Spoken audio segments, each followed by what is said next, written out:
இந்த சம்பவம் பாத்தீங்கன்னா, ஒரு அண்ணன் வந்துட்டு தங்கை வந்து வேற ஜாதியினரை வந்து சேர்ந்தவர லவ் பண்றதாவும், அதனால கோவம் அடைஞ்சு அவர வந்துட்டு அந்த தங்கைய வந்து இவங்க அண்ணன் வந்துட்டு கொன்னுட்டதாவும் ஒரு நியூஸ் வந்துட்டு இருந்தது. இது வந்துட்டு ஹானர் கில்லிங் அப்படின்னு சொல்லுவாங்க பேசிக்கா. ஆனா, இந்த சம்பவத்த பொறுத்தவரைக்கும் சோசியல் மீடியால வர ஸ்டேட்மெண்ட் என்னன்னு பார்த்தீங்கன்னா, இல்ல போலீஸ் தரப்புலயே சொல்ற ஸ்டேட்மெண்ட் பார்த்தீங்கன்னா, அந்த தங்கை வந்துட்டு இப்ப காலேஜ் படிச்சுக்கிட்டு இருக்காங்க. அண்ணன் என்ன சொல்றாரு, "படிப்புல கவனம் செலுத்து.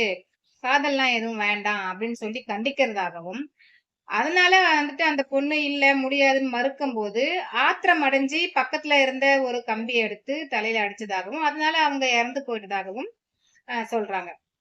சோ இது வந்துட்டு கிரேவ் அண்ட் சடன் புரொவோகேஷன் அப்படின்னு சொல்லுவாங்க. அதாவது ஒரு சம்பவம் நடக்கும்போது ஒரு 2 தரப்பினருக்கிடையே ஒரு பிரச்சனை நடக்கும் பொழுது, கோவப்பட்டு தன்னை அறியாம ஒரு செயல செஞ்சுட்டா, அது வந்து culpable homicide not amount to murder அப்படின்னு சொல்லுவாங்க. மர்டர் அப்படின்றதுல வராது. கல்பபிள் ஹோமிசைட்ல தான் வரும் அப்படின்றது செக்ஷன் 105 பிஎன்எஸ் ஆக்ட்ல சொல்றாங்க. இதே மாரி ஒரு சம்பவம் பார்த்தீங்கன்னா, 2016ல Vikas Yadav versus union state of Uttar Pradesh அப்படின்ற ஒரு வழக்குல குடுத்திருக்காங்க. சுப்ரீம் கோர்ட் வந்து 25 வருஷம் தண்டனை குடுத்திருப்பாங்க. என்னன்னு பார்த்தீங்கன்னா, அதுல வந்துட்டு பிளான்ட் அண்ட் கோல்ட் பிளட்டட் மர்டர்ன்னு குடுத்திருப்பாங்க.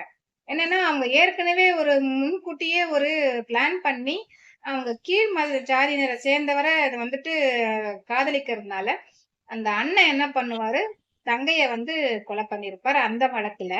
அதனால அந்த பிளான் பண்ணி பண்ணதுனால அது மர்டர் அப்படின்னு வரும். ஹானர் கில்லிங் அப்படின்ற மாரி சொல்லியிருப்பாங்க. இந்த வழக்க பொறுத்தவரைக்கும் அந்த சூழ்நிலை என்னவோ, அப்ப இருந்த சூழ்நிலை என்னன்றது விசாரணை பண்ணி, அதன் பிறகு தான் அது வந்து முடிவு பண்ணுவாங்க.